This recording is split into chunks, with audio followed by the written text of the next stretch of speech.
Hello दोस्तों, welcome to your channel edge a like it. और आज मैं लूँगा कुछ ऐसे क्वेश्चंस जो कि आपके हमेशा क्लियर होने चाहिए, जो कि आपको जनरली बताए नहीं जाते हैं।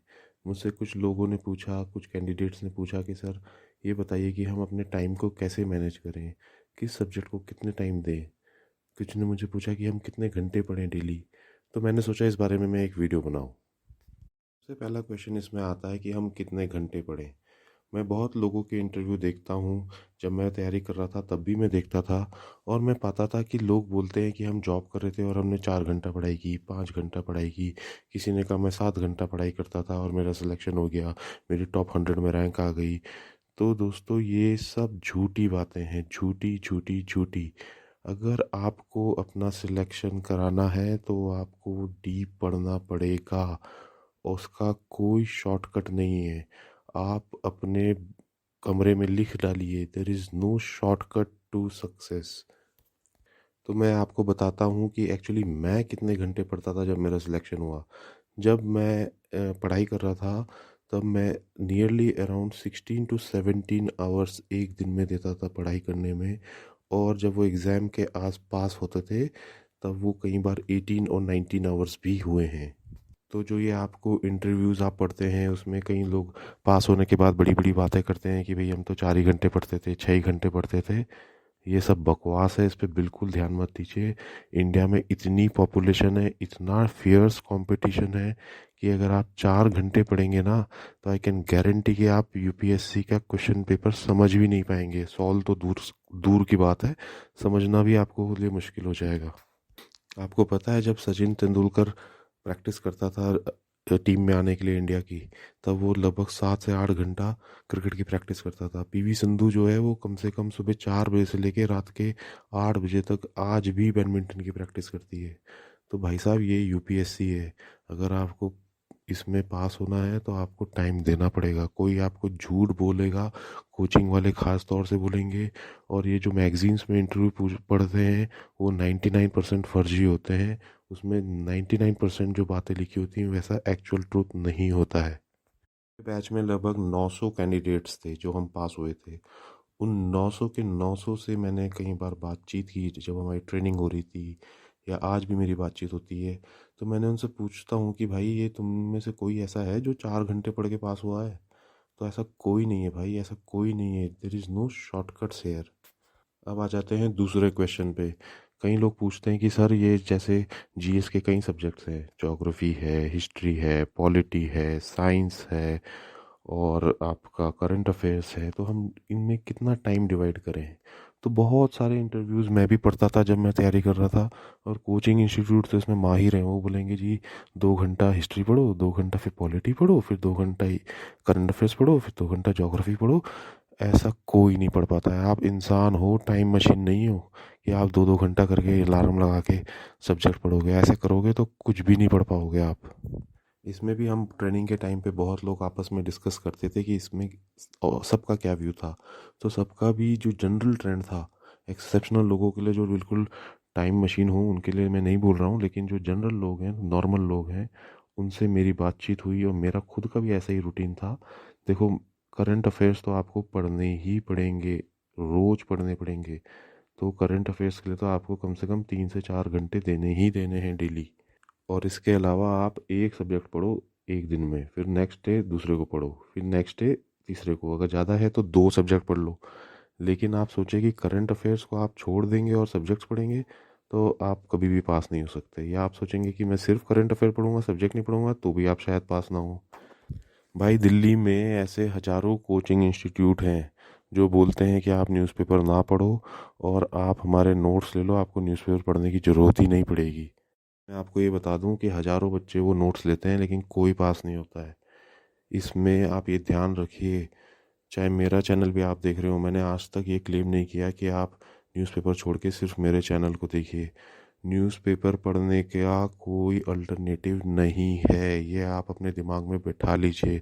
मैं आपको यहाँ पे ये भी बता दूँ कि न्यूज़पेपर अगर आप 2 घंटे से कम पढ़ रहे हैं ना, दैट मीन्स कि आप पढ़ ही नहीं रहे हैं।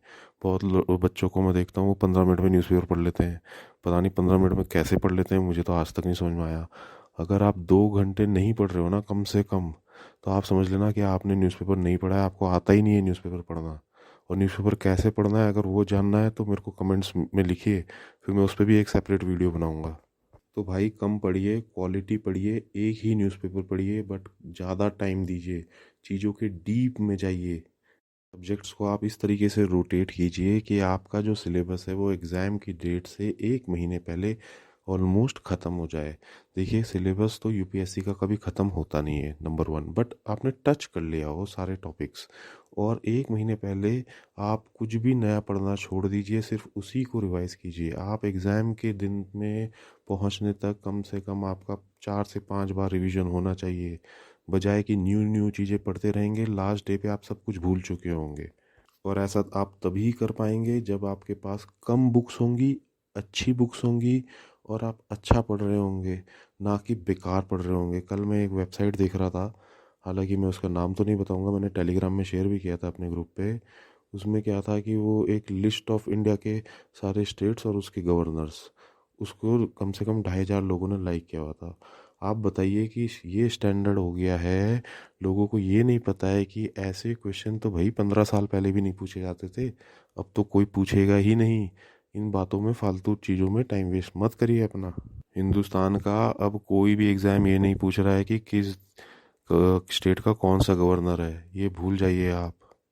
और एक एग्जांपल देता हूँ, मैंने एक क्वेश्चन शेयर किया था एशले बाटी के ऊपर, वो 99% जनता के सर के ऊपर से ही चले गया। क्यों? क्योंकि आप ये पढ़ते हैं कि एशले बाटी ने रिटायरमेंट ले लिया और वो ऑस्ट्रेलिया की टेनिस प्लेयर थी, बस। इसके अलावा आपको कोचिंग इंस्टीट्यूट कुछ पढ़ाता भी नहीं है, ना आप पढ़ने की कोशिश करते हैं। आप इस ये न्यूज़ तो इम्पोर्टेंट है, बट आप आपसे अभी आपसे शायद कोई भी ना पूछे कि वो कौन सी कंट्री की है। मे बी कोई छोटा मोटा बहुत ही क्लरिकल लेवल के एग्ज़ाम में पूछा जा सकता है, बट जनरली सारे एग्ज़ाम डीप जाएंगे। ठीक है ना? तो आपको एशले बाटी के बारे में थोड़ा पता होना चाहिए। ये मैंने क्वेश्चन इसलिए ही बनाया था ताकि आपको समझ में आए कि करंट अफेयर्स को पढ़ना कैसे है। और एक एग्जांपल देता हूँ, एक कोचिंग इंस्टीट्यूट ने डाल रखा था भाई कि ऑस्कर्स में किस किस को कौन से अवार्ड मिले।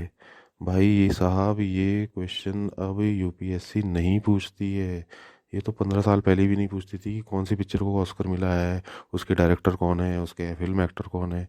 ये सब फालतू बातें हैं। अब क्वालिटी क्वेश्चन पूछे जाते हैं, पॉलिसी मेकिंग के ऊपर क्वेश्चन पूछे जाते हैं। तो आप रट्टाफिकेशन वाले जो करंट अफेयर्स है ना, कि उसका चेयरमैन कौन बन गया, उसका एमडी कौन बन गया, उसको किसको ये अवार्ड मिल गया, अब ये सब क्वेश्चन नहीं पूछे जाते हैं। अब तो इनफैक्ट वो नोबल प्राइजेस के लिए भी नहीं पूछ रहा है, वो तो ये पूछ रहा है नोबल प्राइज़ अगर मान लीजिए केमिस्ट्री में किसी को मिला है तो उस रिसर्च के बारे में पूछता है कि वो कौन सी रिसर्च थी, उस रिसर्च के टॉपिक्स के ऊपर क्वेश्चन पूछेगा, आदमी के ऊपर नहीं पूछेगा।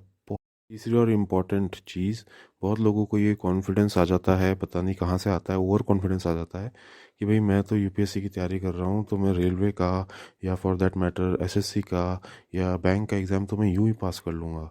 तो आप बहुत बड़ी गलती कर रहे हैं भाई, क्योंकि हर एग्ज़ाम का अपना नया और अलग तरीका है, अलग अप्रोच है। तो आज की वीडियो को बंद करने से पहले 3-4 जो इम्पोर्टेंट टेक अवेज़ हैं। नंबर वन, कम पढ़िए, अच्छा पढ़िए।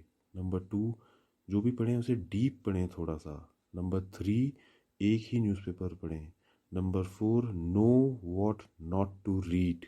नंबर फाइव, टाइम को देना ही पड़ेगा, एग्ज़ाम टाइम मांगता है। आप हिंदुस्तान में पैदा हुए हैं, यहाँ पे लाखों बच्चा बैठता है एक पियोन के एग्ज़ाम में भी। आप एक्सपेक्ट ना करें कि आप 3-4 घंटे पढ़ के आप पास हो जाएंगे। Only super humans can pass, and I have not met a super human in my career. आज की वीडियो को क्लोज करने से पहले मैं आपको एक बात और बताता हूँ जो बहुत इम्पोर्टेंट है, बार बार मैं बताता हूँ, पहले भी बताई है। ज़्यादा कोचिंग इंस्टीट्यूट के नोट्स मत लीजिए। अगर आप एक से ज़्यादा कोचिंग इंस्टीट्यूट के नोट्स फ़ोटो स्टेट ले रहे हैं मुखर्जी नगर या राजेंद्र नगर से, तो आपका एग्ज़ाम में फ़ेल होना 99% निश्चित है। वहीं अगर आप दो जगह कोचिंग ले रहे हैं या कोचिंग में ज़्यादा टाइम वेस्ट कर रहे हैं, तो आप समझ जाइए कि आपका फ़ेल होना निश्चित है। मेरे एंटायर बैच में, मेरे सीनियर्स में, मेरे जूनियर्स में, मैंने आज तक एक इंसान ऐसा नहीं देखा है जिसने मुझे कहा हो या जिससे मैं मिला हूँ, जिसने कहा हो कि भाई मैंने मेहनत कम की, सारी तो कोचिंग इंस्टीट्यूट ने ही मुझे करी। तो आप ये दिमाग से हटा लीजिए कि आप बेस्ट से बेस्ट कोचिंग इंस्टीट्यूट में भी चले जाएंगे तो भी मेहनत आपकी की ही होगी। आप कोई कोचिंग इंस्टीट्यूट का आपकी सक्सेस में हार्डली 5% भी कंट्रीब्यूशन नहीं होगा। वीडियो को क्लोज करने से पहले मैं आपको लास्ट और एक और बार बोलता हूँ, there is no shortcut to success. आपको पढ़ना ही पड़ेगा, टाइम देना ही पड़ेगा। और हाँ, आपको एक बात और भी बता दें कि हमारा एक टेलीग्राम चैनल भी है जिस पे मैं ऑलमोस्ट 24 घंटा रिप्लाई करता हूँ, इंस्टेंट रिप्लाई करता हूँ। उसमें मैसेजिंग ओपन है मेंबर्स के लिए भी। तो अगर आपके कोई डाउट्स हैं, कुछ भी है, तो आप हमारे टेलीग्राम चैनल से जुड़ें, जहाँ पे कि मैं फ्री पीडीएफ भी देता हूँ, फ्री नोट्स भी देता हूँ, फ्री क्वेश्चन बैंक भी देता हूँ, और साथ ही साथ कुछ गाइडेंस पूछनी हो तो वो डे टू डे मैसेज करके किसी भी मोमेंट पे पूछ सकते हैं। तो अगर आप जुड़ेंगे उससे तो मुझे अच्छा लगेगा। Thank you.